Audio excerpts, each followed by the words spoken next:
किंकर प्रभु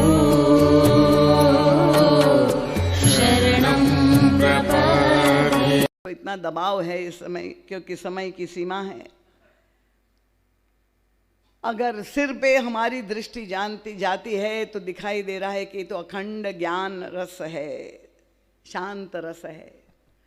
पर जब हमारा ध्यान उनकी नेत्रों पर ऊपर से नीचे आ रहा है, इस राजकुमार का दर्शन कर रहे हैं, तो उनकी आंखों में लाली है, अनुराग की लाली है। तो ऐसा लग रहा है कि ये तो मूर्तिमान श्रृंगार रस है। तो दूसरी सखी ने कहा, क्या जरूरी है कि श्रृंगार के कारण ही लाली हो, क्रोध में नहीं हो सकती? तो उसने कहा नहीं, ये श्रृंगार की लाली है, अनुराग की लाली है, क्योंकि एक और लक्षण श्रृंगार का मिल रहा है। उनका शीस जटा और बाहु विशाल, बिलोचन लाल, तिरछी सी भौं है। उनकी जो भौं हैं वो तिरछी है, वो श्रृंगार का लक्षण है। तो लग रहा है मूर्तिमान श्रृंगार रस है। और तूर्ण सरासर बाण धरे, हाथ में धनुष बाण धारण किए हुए, विशाल वक्षस्थल है, तो लगता है मूर्तिमान वीर रस है। तो इसलिए हम निर्णय नहीं कर पा रहे हैं। और समस्या क्या है तुम्हारी? उनका सादर बार ही बार सुभाए, चिते तुम त्यों। वे आपको छोड़ करके किसी को देख ही नहीं। तो किशोरी जी ने कहा कि उसमें तुम्हें परेशानी क्या है? अगर मुझे दर्शन कर रहे, मेरे हैं और मुझे देख रहे, तो उनका नहीं, यही तो हमारी समस्या है। कितनी खुल गई सारी मर्यादाएं। देखिए, ये प्रेम तत्व को अगर हम इसको दृष्टि से, मर्यादा की दृष्टि नहीं, उसके भाव पक्ष की ओर से हम देखें कि ये गांव में रहने वाली गंवारियां जब ये कह रहे हैं कि हमारी समस्या क्या है कि चितय तुम त्यो हमरो मन मोहे, देख तुम्हें रहे हैं और हमारा मन मोहित कर रहा है, हमारे मन को बस उनके चरणों में चला जा रहा है। इसलिए सादर बार ही बार सुहाई, चितय तुम त्यो हमरो मन मोहे, पूछती ग्राम बधू सिंह सो, यह सांवरो सो सखी रावरो को है। अब हमने जो प्रेम तत्व और प्रेम भाव दोनों की बात आपके सामने कही, ये भूमिका जो आपके समक्ष रखी थी, श्री किशोरी जी को उत्तर देना है। और अद्भुत रस गोस्वामी तुलसीदास जी ने, क्या दर्शन! हम आपको चर्चा वेदांत की सूखी भाषा नहीं है यहाँ तो रस टपक रहा है। श्री किशोरी जी ने क्या किया? सबसे पहले, क्योंकि दोनों राजकुमारों के लिए पूछा था, सबसे पहले लक्ष्मण जी महाराज का परिचय दिया। श्री किशोरी जी बड़ी चिंतित रहती कि मेरे देवर को कोई गलत ना समझे कि बड़े तेजस्वी है, टेढ़े है। इसलिए उन्होंने पहले उनका परिचय दिया। सरल सुभाए, सुभग तनु गोरे, ये इतने अत्यंत सुंदर गौर रंग के जो राजकुमार है। नाम लखन लघु देवर मोरे, वाणी के द्वारा उनका परिचय दिया। ठीक है, ये गोस्वामी तुलसीदास जी महाराज के काव्य की फिर से हम यहाँ पर, क्योंकि परम पूज्य महाराज श्री कहते हैं, लोग अक्सर ये कहते हैं, गोस्वामी जी के काव्य के अंतराल में जब तक आप नहीं बैठेंगे तब तक वो गहराई का आनंद आपको नहीं मिल सकता। वो मकरंद जो पीछे छिपा हुआ है, पराग तक ही पहुंचे आप, शोभा, सुगंध और पराग।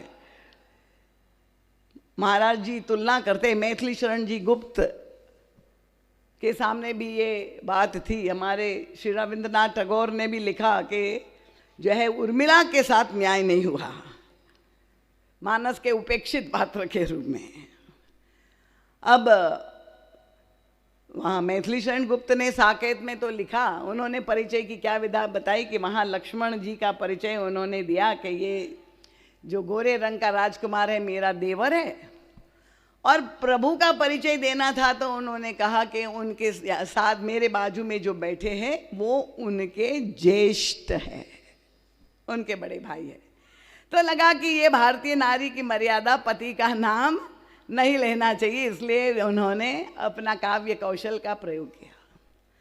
पर गोस्वामी तुलसीदास जी की विलक्षणता क्या है? देखिए, एक साथ क्या रस पक्ष का निर्वहन, तत्व का निर्वहन और इतना अद्भुत दर्शन का समन्वय। गोस्वामी जी ने क्या लिखा कि किशोरी जी ने क्या किया, वाणी से तो प्रभु लक्ष्मण जी का परिचय दे दिया। उसके बाद उन्होंने जो साड़ी पहनी हुई थी, किशोरी जी ने घूंघट, अपना सिर जो खुला हुआ था वो माथे को ढक दिया और एक घूंघट जो है माथे पर निकाल दिया। बहुरी बदन पिधु अंचल ढाकी। अब जो बाजू में दिखाई दे रहे थे वो भी दिखाई देना बंद हो गए क्योंकि घूंघट आ गया। तो कोई पूछ सकता है, महाराज जी तो बात करते थे श्री किशोरी जी से कि अभी तक तो आप प्रियतम का दर्शन कर रही थी, अब आपने घूंघट और डाल दिया, जो कुछ दिखाई दे रहा था नहीं दिखाई दे रहा है। और कबीरदास जी जैसे संत ने तो यही कहा, जब उनसे पूछा कि हमें भगवान का दर्शन नहीं हो रहा है, तो उन्होंने तो उल्टी ये बात कही कि घूंघट के पट खोल रहे तो ही पिया मिलेंगे। घूंघट का मतलब यही है आवरण, ये पर्दे जो हमारी आंखों पर, हमारी बुद्धि पर पड़ गए, चाहे वो जाति का आवरण हो, चाहे पाति का आवरण हो, चाहे धर्म का हो, संप्रदाय का हो, ये विभिन्न प्रकार के पर्दे हमारी आंखों को जो है ढक रहे हैं, इसलिए हमें परम सत्य का दर्शन नहीं हो रहा है। अब श्री किशोरी जी का तो मुख निरावृत था, पर उन्होंने अपने माथे पे घूंघट डाल दिया। और घूंघट डालने के बाद देखा, देखिए कितनी अद्भुत कलाओं का प्रयोग। श्री किशोरी जी की दृष्टि प्रियतम श्री राम को कैसे दर्शन करना है, महाराज जी कहते पूरे मानस में अलग अलग कलाएं आपको मिलेगी। जब वे वियोग में लंका में बैठी हुई है, हनुमान जी महाराज पहुंचे तो उनको वहां क्या दिखाई दिया? निज पद नयन दिए मन। उनकी दृष्टि झुकी हुई है कहां पर? अपने चरण कमल की ओर। अभी कोहबर में, मिथिला में संयोग में बैठी हुई है, उनकी दृष्टि कहां पर है? उनका निज पाणी मणि मह देखियति मूर्ति स्वरूप निधान। लंका में चरण कमल का दर्शन कर रही है, मिथिला में कर कमल का दर्शन कर रही है।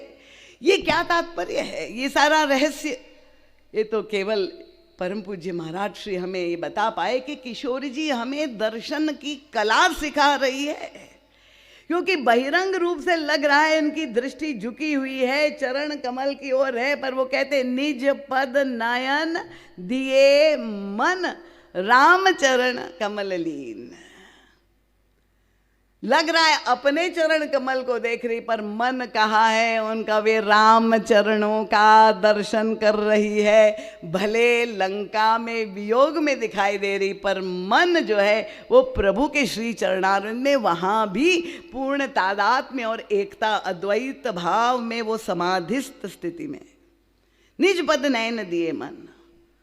और यहाँ पर संयोग में निज पाणी मणि मह देखिए। किसको देख रही है?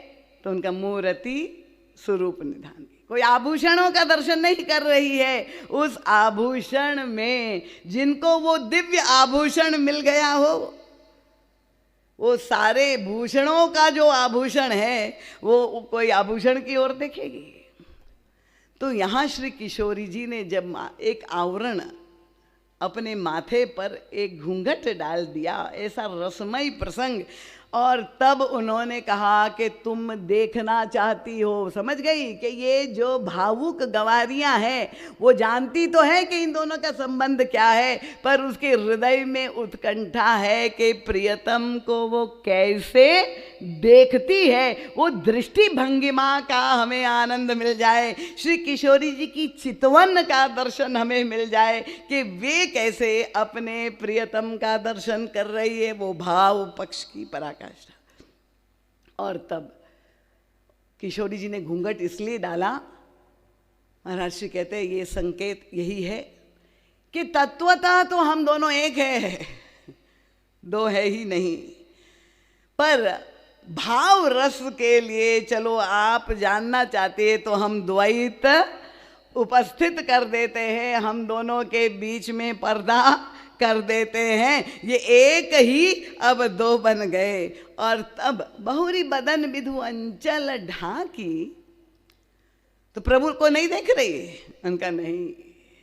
क्या अद्भुत दर्शन की विधा है। माथे यहाँ तक घूंघट हो गया, पर हमारे राजन जी भजन सुनाते हैं कि खुला रहा एक कोना।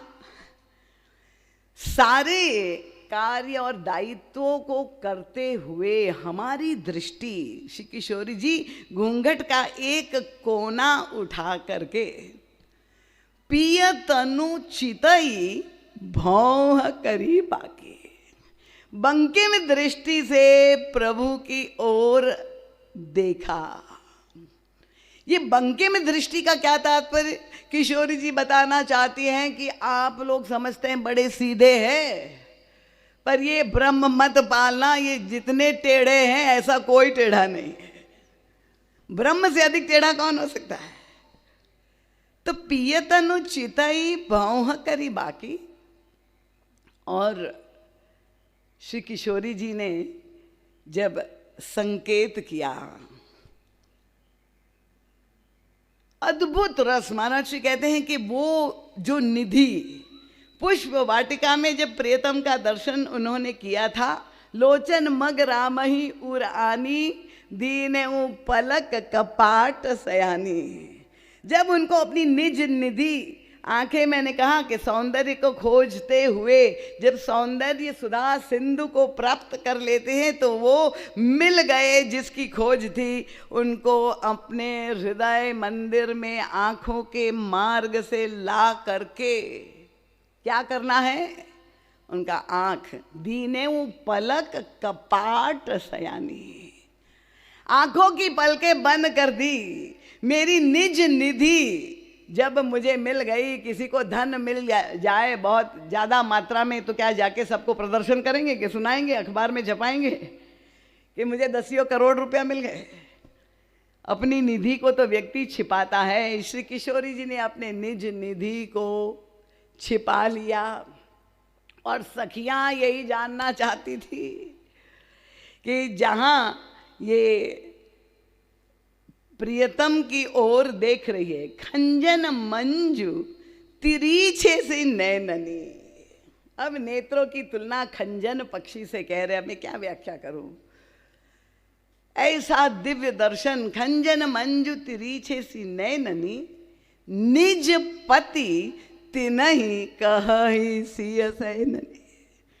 केवल इशारे में एक शब्द का प्रयोग न करके परम पूज्य महाराज जी कहते, गोस्वामी तुलसीदास जी ने निर्वहन कर दिया कि ब्रह्म अनिर्वचनीय है, उसकी व्याख्या शब्द के द्वारा नहीं हो सकती है। श्री किशोरी जी ने ये दिव्य रूपक के द्वारा, संकेत के द्वारा प्रियतम से की ओर दृष्टि डाल करके क्या प्रभाव हुआ। जहां उन्होंने अब दोनों का तात्विक रूप एकत्व प्रमाणित कर दिया। भई मुदित सब ग्राम बधूटी, रंकनी राय राशि जनु लूटी। ऐसा लगा कि राजा ने जो अपना खजाना बंद किया था वो खोल दिया और सब लूटने लगी। वो पलके जो कपाट बंद की थी पुष्प वाटिका में, इन गांव की स्त्रियों के समक्ष किशोरी जी ने वो पलके किवाड़ खोल दी और उनको लुटा दिया। कितनी करुणामयी है। चाहे आप गांव के गवार भी हो, पर प्रभु का दर्शन पाना चाहते हैं तो श्री किशोरी जी जगत जननी हम सब पर कृपा करके और उनसे हमारा परिचय नाता करते थे। आशीर्वाद दिया, पार्वती समपति प्रिय हो, देवी हम पर छाड़ न छो। तो वो दिव्य अद्वैत में अद्वैत का आनंद वहाँ गांव की गवारियों को मिला।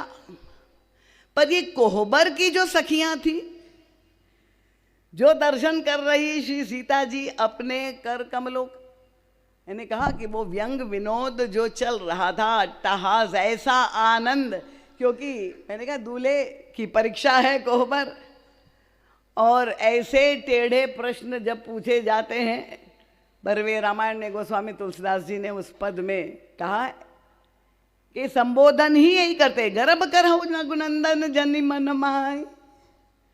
आपका सौंदर्य आप मत समझिए, इतना घमंड आपको है, पर हमारी स्वामिनी के साथ यहाँ की भाषा ही भिन्न है।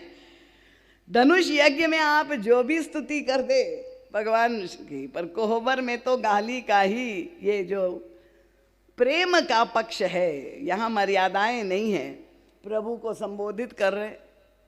अब लक्ष्मण जी वहाँ पर तेजस्वी खड़े थे, उन्होंने पूछा, वैसे तो हमारे प्रभु में लेश मात्र अहंकार नहीं है, आप कैसे बता रही? तो उनका नहीं, हम तो यही समझ रहे हैं, अगर उनको अपने रूप का गर्व ना होता तो वो हमारी ओर भी तो आंख उठा के देखते, वो तो नीचे दृष्टि रख करके, ये प्रभु के शील स्वभाव के अनुरूप था। पर कोहबर की व्याख्याएं तो बड़ी अटपटी होती। सखी उसकी व्याख्या कर रही है कि वो अपने सौंदर्य का ही दर्शन कर रहे, क्योंकि उनको लगता है मेरे से अधिक सुंदर कोई संसार में है ही नहीं, इसलिए अपने को ही देखने में निमग्न है, और इसी बात का उसको घमंड है। तो सखी ने कह दिया, उनको कह दो हमारी ओर ना देखे, वाम भाग में बैठी हुई, क्योंकि एक भक्त ने ये प्रार्थना की थी, दीदी माँ उसका जरा उल्लेख कर दीजिए, वो दिव्य रस जो गाली गलौज हुई है। और तब लक्ष्मण जी महाराज ने कहा कि प्रभु को वैसे तो लेश मात्र अभिमान, आज तक पूरे मानस में प्रभु की लीला में किसी ने उनको घमंडी नहीं बताया, पर अगर वो घमंड करे भी तो उनको अधिकार है। सखियों से कहा कि याद कर लो तुम लोगों की स्थिति क्या थी धनुष यज्ञ में, जब कोई नहीं धनुष तोड़ पा रहा था, यहाँ तक कि तुम्हारे महाराज जनक भी कितने व्याकुल हो गए थे, और वो असंभव कार्य उन्हें कर दिया, शिव धनुष तोड़ दिया। तो अगर वे घमंड करते हैं तो उनको अधिकार है। पर ये जो अलिया थी किशोरी जी की, जनकपुर की, पीछे रहने वाली नहीं थी, उन्होंने लक्ष्मण जी को, अरे राजकुमार तुम धनुष यज्ञ की बात कर रहे हो, हम एक दिन और पहले तुम्हें ले चलते हैं, याद कर लो पुष्प वाटिका में क्या हुआ था। क्या हुआ था कि उनके वहां तो धनुष तोड़ना नहीं था, वहां तो केवल एक सुमन पुष्प चुनना था, और इस राजकुमार को पुष्प चुनने में माथे पे पसीने आ गए। तो जिसके माथे में पसीना आ गया हो फूल तोड़ने में, क्या वो धनुष तोड़ सकता है क्या? तुम क्या समझ रहे हो कि उन्होंने तोड़ा है? तो लक्ष्मण जी ने पूछा तो और किसने तोड़ा? उनका नहीं, इसका श्रेय तो हमको जाता है, सखियां कह रही हैं। क्यों? उन्होंने कहा कि हम लोगों ने अपना सारा पुण्य जो अर्पित कर दिया, जो कछु पुण्य प्रभाव हमारे, तव सब शिव धनु मृणाल की नाई, तोड़े हो राम गणेश कुसाई। अपने अपने देवी देवताओं को सबने याद किया और सबने प्रार्थना की कि जितना भी हमने पुण्य किया है इस बालक को, जय राजकुमार को हम अर्पित करते, आप उनसे धनुष तोड़वा दीजिए। तो धनुष हमारी कृपा से टूटा हुआ है, अलिया कह रही है कोहबर में। तो अब लक्ष्मण जी भी हार मानने वाले नहीं थे। लक्ष्मण जी ने कहा अच्छा तुम लोगों ने तोड़वाया, मान लिया। एक और चमत्कार हमारे प्रभु के द्वारा घटित हुआ। देखिए आजकल मैं जब से आई हूँ रोज लोग कह रहे कि दीदी माँ आजकल सारा समाज चमत्कारों की ओर ही जा रहा है, दरबार लग रहे हैं और चमत्कार हो रहे हैं और लाखों की संख्या में भीड़ हो रही है। और देखिए यहाँ जो है मानस भवन में कोई नहीं आ रहा है, 100-200 लोग आ रहे हैं।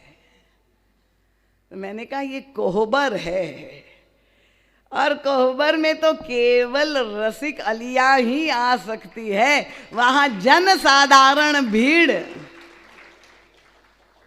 का कोई काम ही नहीं। गोस्वामी जी ने तो पहले ही सावधान कर दिया था सारे कथावाचकों को, तुलसी भेड़ी की दसन जड़ जनता सम्मान, पाए थे अभिमान पुनि खोए मन विश्राम। उन्होंने पहले कि अगर उस प्रलोभन में चले जाएंगे चमत्कार को नमस्कार, पर चमत्कार देखना हो तो गोस्वामी तुलसीदास जी ने मानस में जो चमत्कार किया आप उसको देखिए, पल पल पर चमत्कार।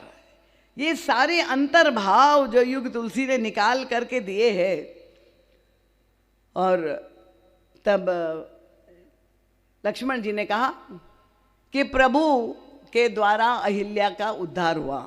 सतानंद जी की माता पाषाणी पड़ी हुई थी मार्ग में, उन्होंने अपने चरण का स्पर्श करा और वो चैतन्य हो गई। तो उनको गर्व करने का अधिकार है कि नहीं? अब ये सखियां अलियां किशोरी जी की, मैंने कहा ना, लह कौरी गौरी सिखाव राम ही सीय संसारद कहे। पार्वती जी और सरस्वती जी दोनों ही आ गई है वहाँ, और ये संवाद हो रहा है। और तब उन्होंने कहा कि ये बताओ राजकुमार, तुम कह रहे हो कि तुम्हारे भ्राता के द्वारा इल्या का उद्धार हुआ, पत्थर नारी के रूप में परिणित हो गया, तो क्या अयोध्या में कोई पत्थरों की कमी थी क्या? क्या वहां भी पहले कभी कोई पत्थर नारी के रूप में परिणित हुआ? और तब उनका ये चमत्कार तुम्हारे भ्राता का नहीं है। ये चमत्कार किसका है? उन्होंने कहा ये जो पाषाणी पड़ी हुई थी वो मिथिला के मार्ग में थी, ये मिथिला की धूल का चमत्कार है, तुम्हारे भाई के चरण का चमत्कार नहीं है। ये व्यंग विनोद हो रहा है, कटाक्ष हो रहा है, दिव्य रस। और तब प्रभु से ही पूछा गया कि आप ही बताइए कि चमत्कार चरणों में है कि चमत्कार धूल में है? और धन्य है हमारे प्रभु, उनका ना चरणों में चमत्कार है ना धूली में है, चमत्कार हमारे गुरुदेव में है, जिन्होंने चरण और धूली दोनों को मिलन करवा दिया। गुरु तत्व को महिमा मंडित प्रभु कर रहे हैं। अब ये जो संवाद, मीठी नोक जोक चल रही है, पर श्री किशोरी जी को यही पता नहीं है कि कौन बैठा हुआ है, क्या बोल रहे हैं, क्या प्रश्नोत्तरी हो रही है। बिल्कुल एक भिन्न स्थिति में केवल अपने कर कमलों का दर्शन और उसके साथ जिस एकाग्रता से ऐसा स्थिर कर दिया है उन्होंने अपने हाथ को और अपने नेत्रों को, और भयभीत है।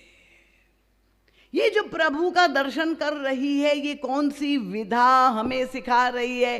क्योंकि हमें भी अपने जीवन में अगर हम चाहते हैं प्रभु का दर्शन करना, तो श्री किशोरी जी ने जो दिव्य कला हमें सिखाई, परम पूज्य महाराज श्री को तो अनेक भाव दिखाई देते हैं। तात्विक रूप से भी व्याख्या करते हैं, भावनात्मक रूप से भी पराकाष्ठा की व्याख्या करते हैं। महाराज श्री ने कहा कि ये श्री किशोरी जी जो अत्यंत सावधान है, ईश्वर से संयोग और ईश्वर से वियोग क्या है, क्योंकि वो तो सर्वव्यापी है, तो ना कहीं आना है ना कहीं जाना है। तो संयोग किसे कहा जाए? कठिन हो रहा है क्या? थोड़ा समझ में आ रहा है आप लोगों को? सबको समझ में आ रहा है? बोल नहीं रहे लोग, इसका मतलब आप भी समाधि में चले गए, सीता जी के साथ उस दिव्य रस में डूब गए। श्री सीता जी ये बता रही है कि शरीर से किसी के निकट हो जाना संयोग नहीं होता है, या देह से किसी से दूरी उत्पन्न हो जाए उसको वियोग नहीं कहते। यहाँ तो संयोग की पराकाष्ठा में है, मिलित भाव से बैठी हुई है और वियोग के भय से आक्रांत है, और एक अलौकिक आनंद में भाव स्थिति में डूबी हुई है। परम पूज्य महाराज श्री कहते हैं कि श्री राम का दर्शन आंख उठा करके देख ले तो वियोग की बात खत्म हो जाए, क्योंकि प्रियतम तो वहीं बैठे। पर वो कहते नहीं, मैं उनका दर्शन नहीं करूंगी, मैं तो निज पाणी में, वो सार्वजनिक राम, वो सबका राम मुझे नहीं चाहिए। वो मेरा प्रियतम थोड़ी है, ये मेरी पानी मेरे हाथ में जो है वो ही मेरा प्रियतम मुझे चाहिए, हमें सार्वजनिक राम नहीं चाहिए। तो हाथ क्या है? परम पूज्य महाराज जी कहते हाथ कर्मेंद्री का प्रतीक है। आंख क्या है? उनका आंख ज्ञानेंद्री का प्रतीक है। श्री किशोर जी ना अपने हाथ को हिलने दे रही और ना पुतलियों को हिलने दे रही है, जब तक उन्होंने हमें ये दिखाया कि जब तक हमारी कर्मेंद्री और ज्ञानेंद्री दोनों प्रभु से जुड़ी रहेगी तब तक हमें दर्शन मिलता रहेगा। जहाँ पर एक हिल गई, चाहे वो ज्ञानेंद्री हो चाहे वो कर्मेंद्री, जहां उसमें विचलन आ गया तो वो जो ईश्वर यहाँ सर्वव्यापी है उनसे दूरी उत्पन्न हो जाती है। यही तो वियोग है। जब निरंतर हमें जो दिव्य एकता का बोध, यद्यपि दो रूप में वहां पर बैठे हुए हैं, पर श्री किशोरी जी की भाव स्थिति क्या है? गोस्वामी तुलसीदास जी ने कहा, चालती न भुज वल्ली बिलोकनी विरह भय बस जानकी। यहां किशोरी जी की भुजाओं को वल्ली की उपमा दी है। देखिए, ये अली बने बिना वल्ली का रहस्य नहीं मिल सकता है।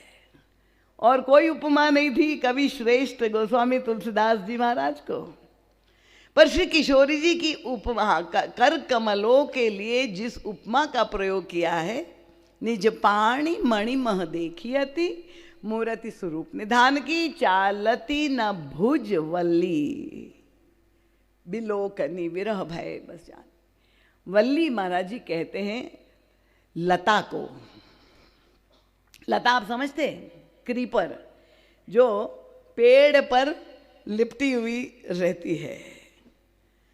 तो श्री किशोरी जी यहाँ पर जो बैठी हुई है, महाराज श्री कहते हैं कि ये वल्ली के द्वारा गोस्वामी तुलसीदास जी ने उस रस की पराकाष्ठा का दर्शन कर दिया है कि वो आलिंगित भाव में अपने प्रियतम से बैठी हुई है तदाकारता के रूप में, कि हमारे प्रभु का वक्षस्थल मानो वृक्ष है तो उनकी भुजाएं वल्ली के रूप में उनको लिपटाए हुए हैं और वह दिव्य संयोग और अनुराग का आनंद ले रही है। तो उस समाधिस्थ स्थिति में द्वैताद्वैत का दर्शन गोस्वामी तुलसीदास जी ने प्रस्तुत किया है। यद्यपि दिखाई दे रहे हैं कि दोनों द्वैत है, पर तत्वतः जो दोनों एक है वो अद्वैत के रूप में श्री किशोरी जी ये हमें सिखा रही है कि कैसे हम इस जगत में व्यवहार करें। जब हमें संसार में रह करके काम करना है, ये नहीं कि हम पूरे समय ध्यान में बैठेंगे, पर उन्होंने कहा कि हमारा प्रत्येक कर्म जब ईश्वर की दिशा में जुड़ जाए, जब हम आँखों का ज्ञानेंद्री का प्रयोग करें तो भी हम प्रभु के साथ जुड़ करके जब हम करेंगे, इस भाव में जब हम समाधिस्थ होंगे तो प्रभु का नित्य संयोग हम सबको प्राप्त कर मिलेगा। ये जो एकांतिक क्षणों की चर्चा है, इन शब्दों के साथ हमें 10 मिनट की छूट दी थी हमारे दूलाराम ने, रघुनंदन जी ने, और वह दिव्य दर्शन दूल्ह श्री रघुनाथ बने। गोस्वामी तुलसीदास जी ने कवितावली रामायण में वो जो पद लिखा है कि राम को रूप निरखती, श्री किशोरी जी प्रभु का दर्शन ये अंतरपुर में, ये रागानुगा भक्ति से ओत प्रोत, भक्ति का भी संदेश है, ज्ञान का भी संदेश है। वो पद जो है अगर सामूहिक रूप से आप लोग सब उसका गाएं, आनंद ले, 2 लाइन उसकी, ताकि ये कोहबर का पूरा वातावरण धन्य हो और हमें भी वो दिव्य आनंद मिल जाए, वो प्रेम की परिणति जो श्री किशोरी जी। दोलह श्री रघुनाथ बने, दुलही सिय सुंदर मंदिर माहे। दोलह श्री रघुनाथ बने, दुलही सिय सुंदर मंदिर माहे। दोलह श्री रघुनाथ बने। कवितावली रामायण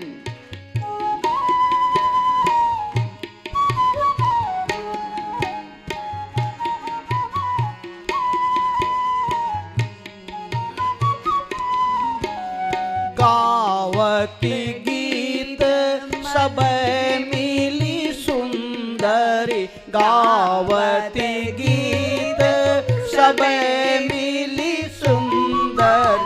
वेद जुबाजुरी विप्र पढ़ावहीं, वेद जुबाजुरी विप्र पढ़ावहीं। दुलह श्री रघुनाथ बने, दुलहे सिया सुंदर मंदिर माही।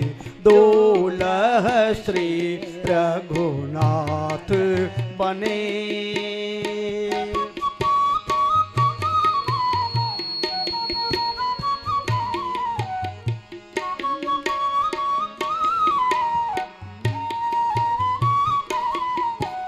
राम की रूप निहारती जानकी, राम की रूप निहारत जानक। कंकन के नग की परिछाही, कंकन के नग की परिछाही। दुलह श्री रघुनाथ बने, दुलहे सिया सुंदर मंदिर माही। दुलह श्री रघुनाथ बने।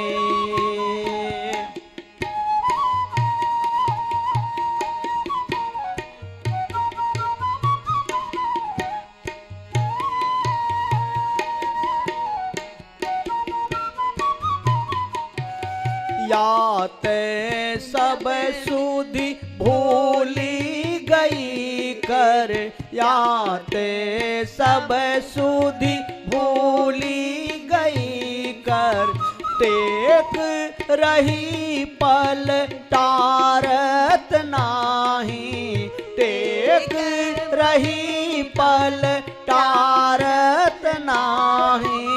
दुलह श्री रघुनाथ बने, दुलहे सिया सुंदर मंदिर माहे।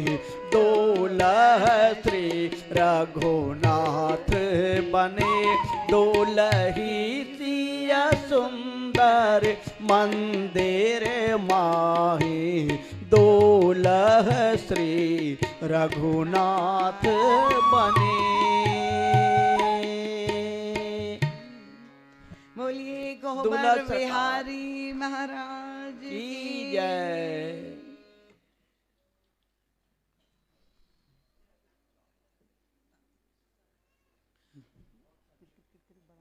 नहीं नहीं, आप लीजिए अपना समय, मुझे कोई सुनता।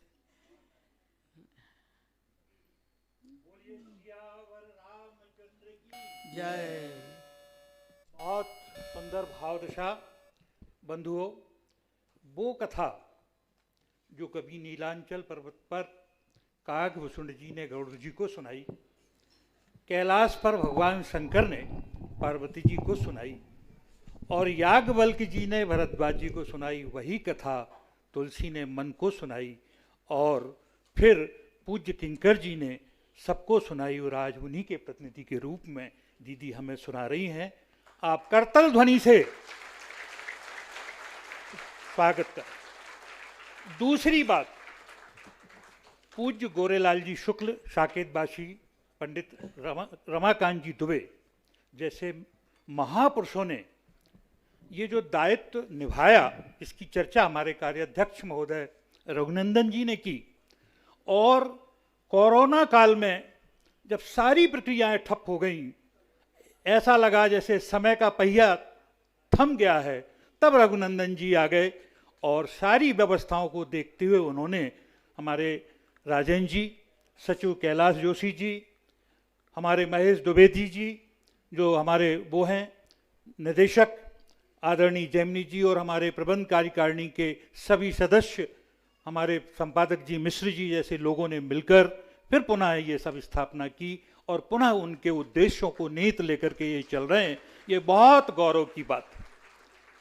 दीदी जी, आपने जो मंत्र दिया, हमें तो ये लगता है कि आप हमें पता नहीं था, हमारे विद्वान लोग तो सब जानते हैं, लेकिन सामान्य जन ये बात अच्छी तरह नहीं समझते। लेकिन आपकी 5 दिवसीय कथा से हम ये बात समझ गए कि राम भगत मणि उर्वश जाके दुख लवलेश न सपन हूं, ताकि वो श्री राम किंकर प्रभु